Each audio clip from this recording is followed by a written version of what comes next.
Oregon is a really special place. Just the physical beauty of it, the change from one area to the other. If you start at the Pacific Ocean and head east, you'll see so many different types of landforms and vegetation types and the snow peaks and everything in a pretty short drive, and there's not very many states that I know of that you could do that same thing.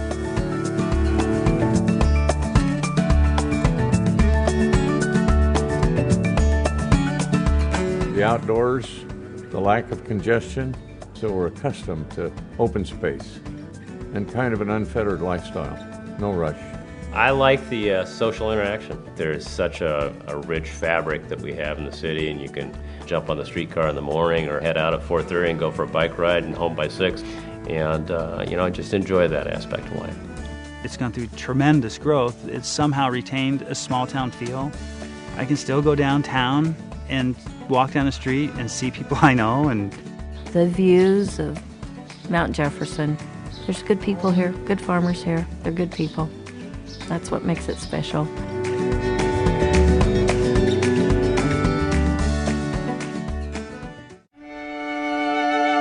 Oregon's land use laws came about because Oregonians value the beauty and the quality of land and the livability of the state.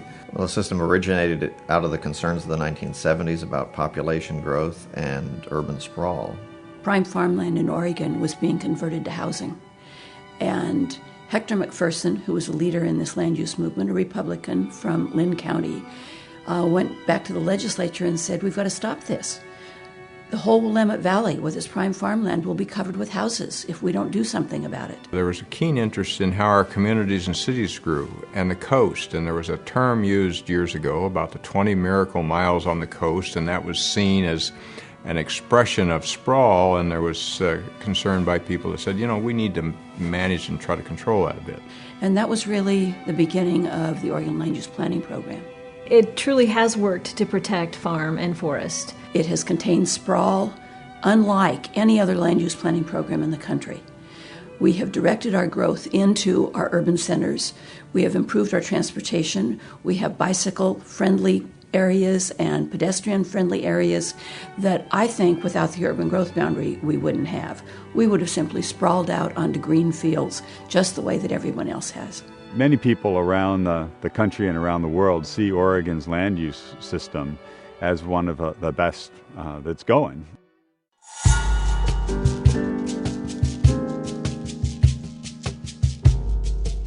In the early 70s, agriculture and timber were two of the biggest industries in the state, which they do continue to be large. Agriculture is still the number 2 industry, and timber has gone down quite a bit because of restrictions on federal lands, but the private timber industry is actually bigger than it was in the early 70s. But technology-based economy has moved up and taken a much higher profile. Unlike most states, manufacturing is growing in Oregon.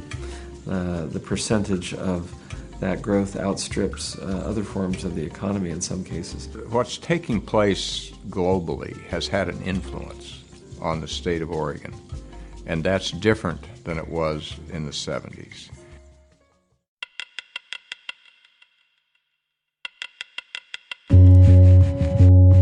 The task force is a very diverse group of 10 Oregonians from different parts of the state, different philosophical perspectives, different types of professions. Its purpose is to look at Oregon's land use system and determine what reforms might be needed. It was appointed by a bipartisan coalition. It recognizes that the system has been in place for 35 years.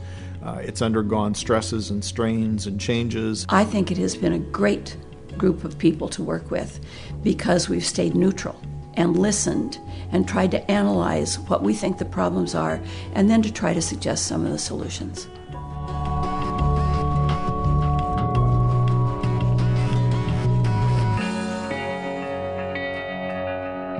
People in Oregon are generally very favorable to the land use planning program.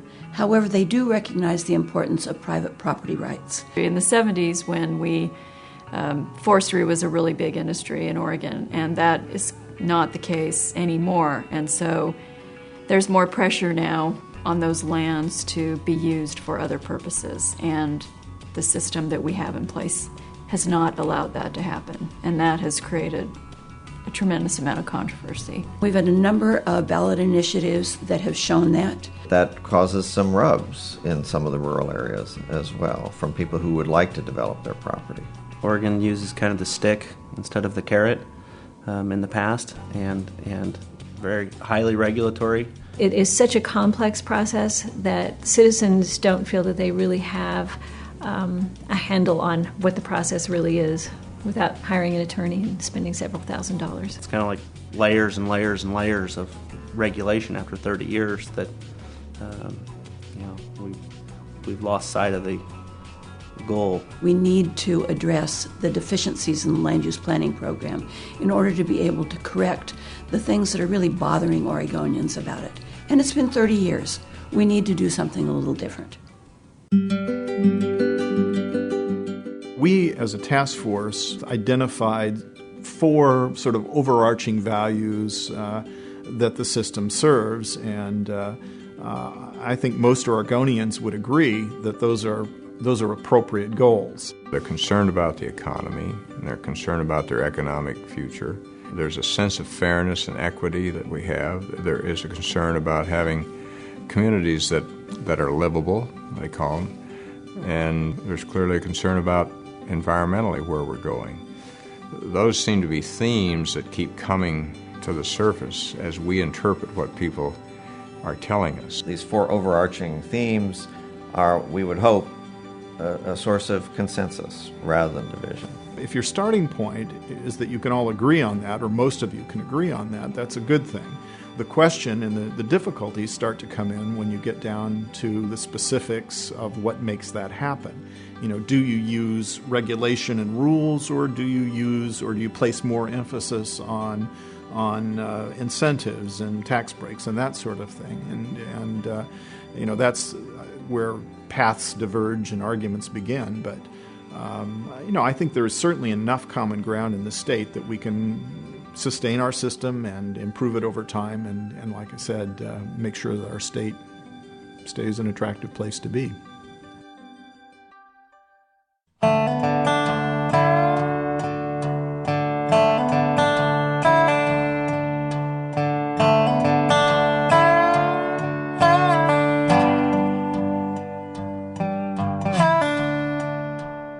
Resource lands are primarily farm and forest land. Lands that are today a part of the rich natural resource base that Oregon enjoys. Agricultural lands, forest lands, open lands, scenic lands, environmental lands, all of that is, in our mind, represents sort of this resource. And it's not exclusive to a particular area in the state. There can be resource lands inside of urban growth boundaries, for that matter. The land use system has done a good job protecting agriculture.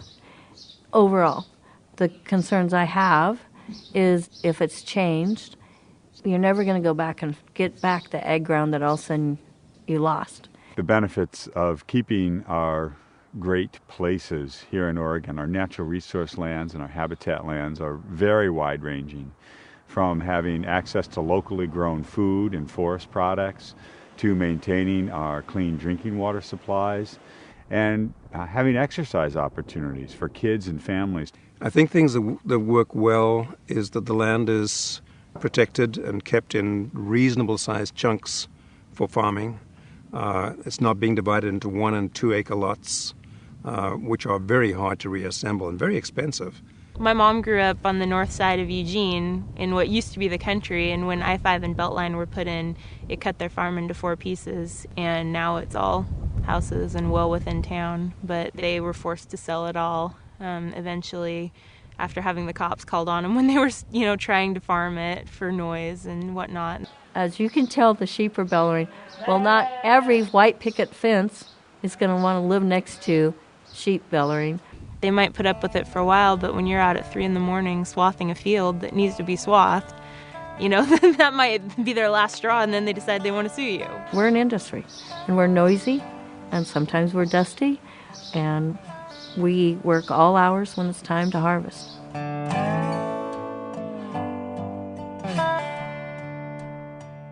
The requirements on farmers to be even more effective and more productive has altered to some extent the ability to farm and be a productive economic farm unit on lands of lower soil quality. Every farm probably has an area that could be taken out and put a house or two on and save the prime farmlands. But we've had a disagreement over the decades of what is the good farmland.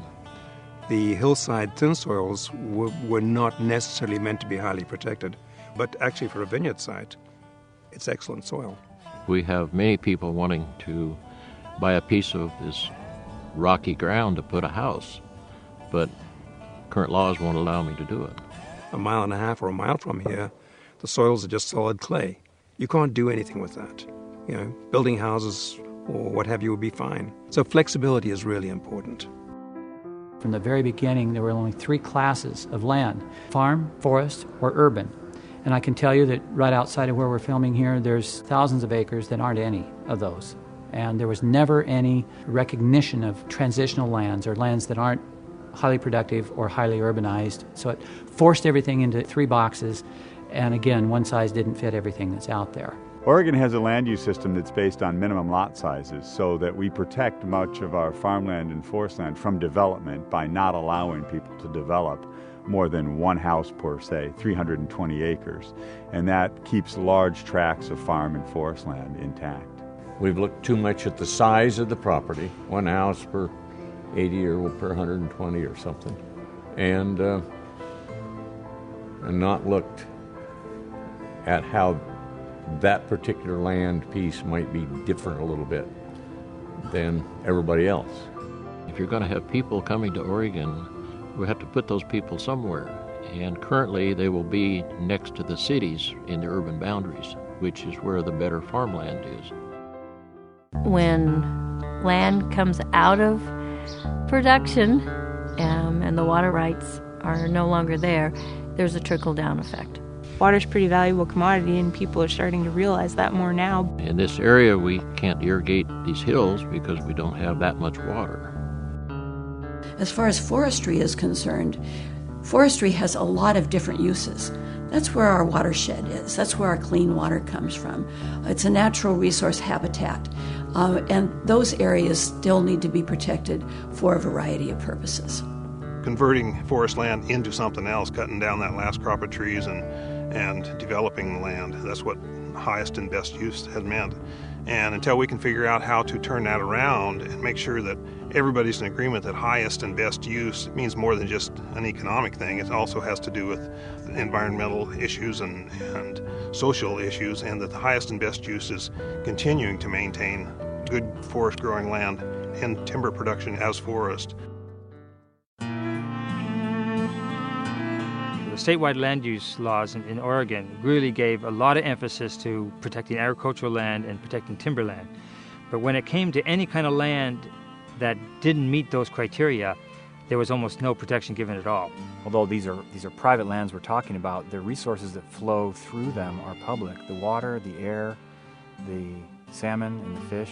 There's no way on God's green earth we're going to protect natural resources or restore them. In many cases, we need restoration as well, without a baseline of regulatory programs to ensure that across the landscape, both urban and rural, we are in fact protecting those natural resources. Adding some regulations to restrict things to protect resources. Personally, I think we're past that, or we should be figuring out ways to remove disincentives and provide incentives rather than new regulations to protect the things that we really want. Where we think there's important habitat lands, we really need to sit down and come up with some strategies that are fair to the landowner as well as being protective of the great resources that we have here in the state. We're going to have to give up something for development. It's a matter of doing it in a way that we don't lose one particular type of land base at the expense of another. And so we have to be very careful about how we allocate that. And you look at Europe, you look at some of these other countries where they've struggled with this for thousands of years. What you find is very concentrated development in very small areas.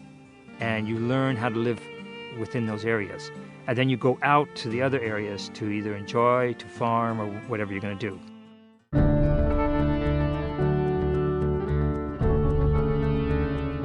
Think about how unique Oregon is on the commodities and the crops that we raise. So you can enjoy that, your children can enjoy that, and it's not just going to be telling stories from generation to generation. Oh, I remember we used to have this.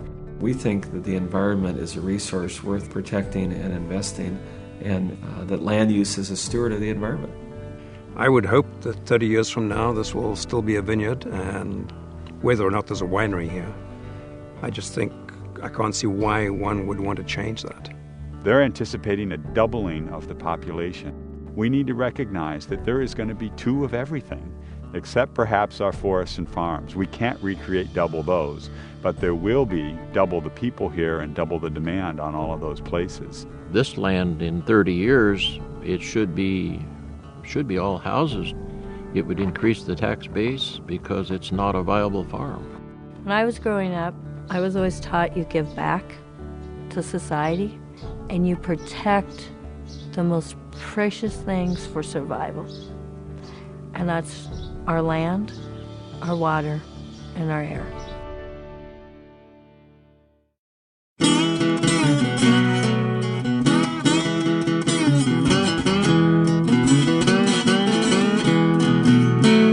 We attempt to manage growth by having growth occur within cities' urban growth boundaries. What we try and do is cluster development so that you're reducing your infrastructure costs and also reducing the sort of cost on the environment as a whole. And at the same time, you're preserving resource lands by doing things that way. And you can actually see it from a night view from space. What you see are fairly tight development patterns, bright spots of light surrounding a city. And if you compare that to, say, Idaho, what you see is maybe a bright spot of light with sort of tendrils that go out in all directions. And in Oregon, you don't see those tendrils. That's the one measurable component of the system that's pretty hard to argue.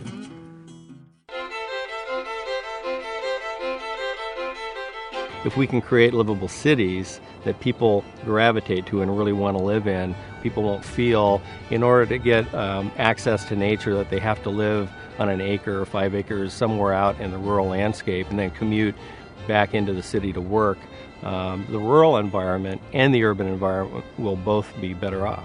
We are committed here to preserving agriculture outside the city, and part of that is being as efficient as you can be at using the land that is inside the city. We're not interested in being 6 stories high inside the urban growth boundary. We would like to maintain our community, the feel of the community, and still use the land wisely. We need to think about development opportunities that will allow people to walk to where they work, to where they play, schools, shop within 20 minutes, or ride a bicycle, or take a streetcar, or a light rail line, anything but drive the car. So what does density mean in Bend? It's not the same thing in Portland.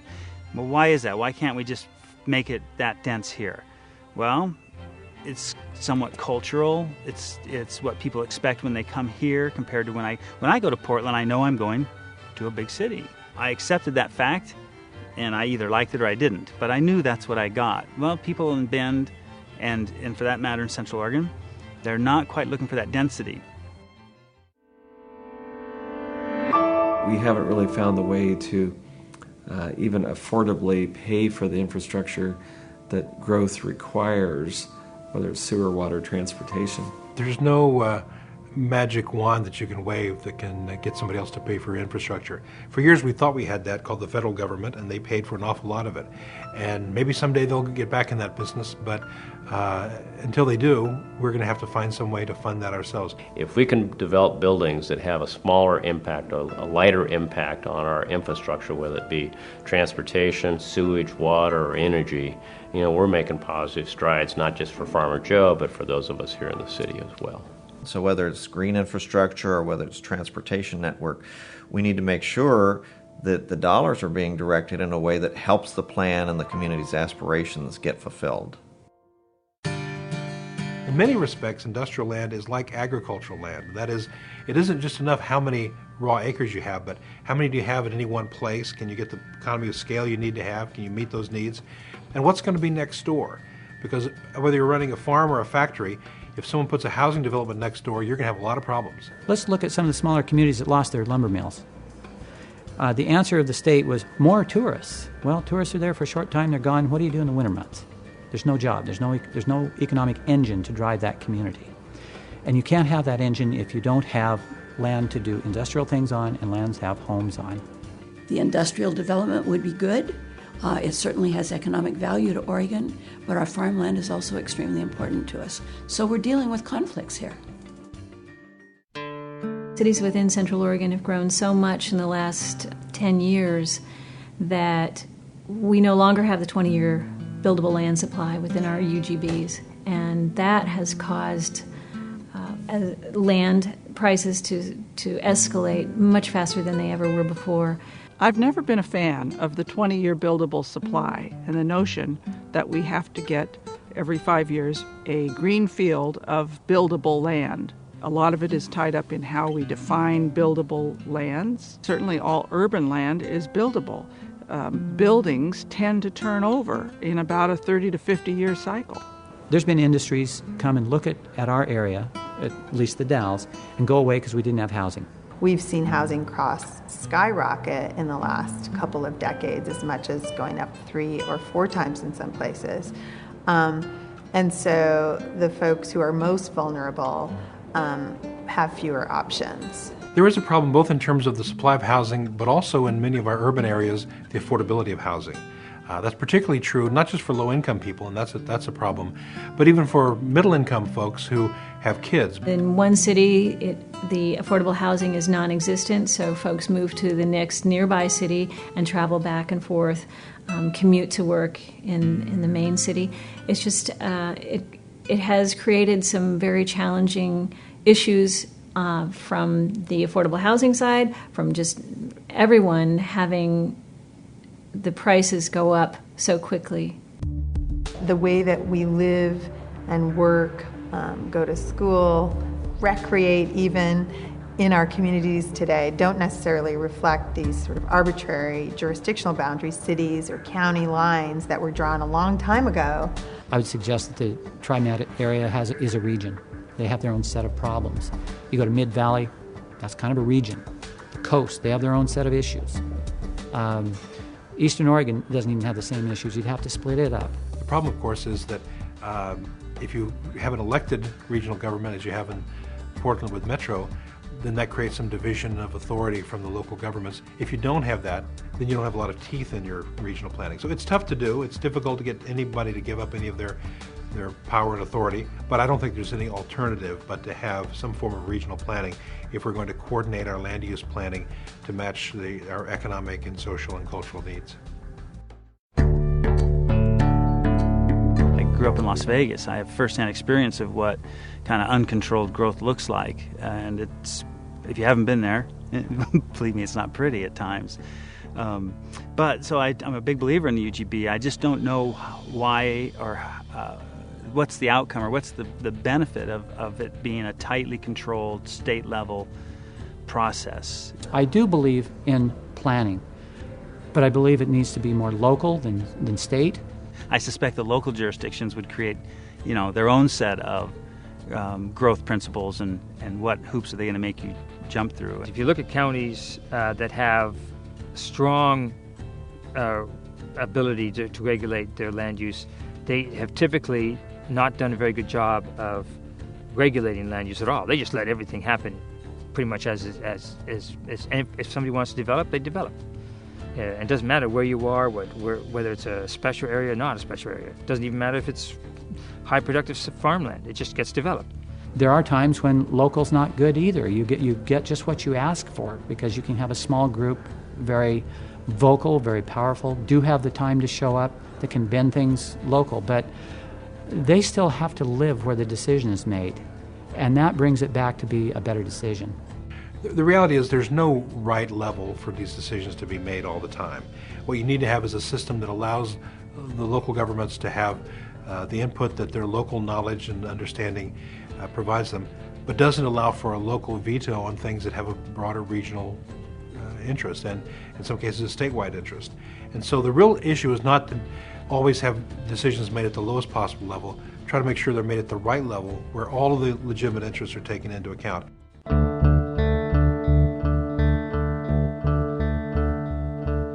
One of the things we have to ask of Oregonians is to re-engage at a higher level than what has happened, I think, in recent years. I think people need to be very conscious about what's going on and be willing to participate. Take the time to be willing to expand their own view of the world, to take the view of a farmer or a rancher or a forester, to take the view of a person living in a city, to take the view of all the diverse Oregonians that we have, and to come to understand their needs as it relates to the environment and to our great lands. Whether your representative or senator is Democrat or Republican, push for more equitable land use laws that make sense. Sitting back and doing nothing is maybe not the best option. It's a tremendous challenge we got ahead of us, I'm sure, and I have no doubt that we have the ability to meet that challenge if we have the willingness to do it. And the political will and the capital will is going to take some investments that we haven't done in the past. Everybody needs to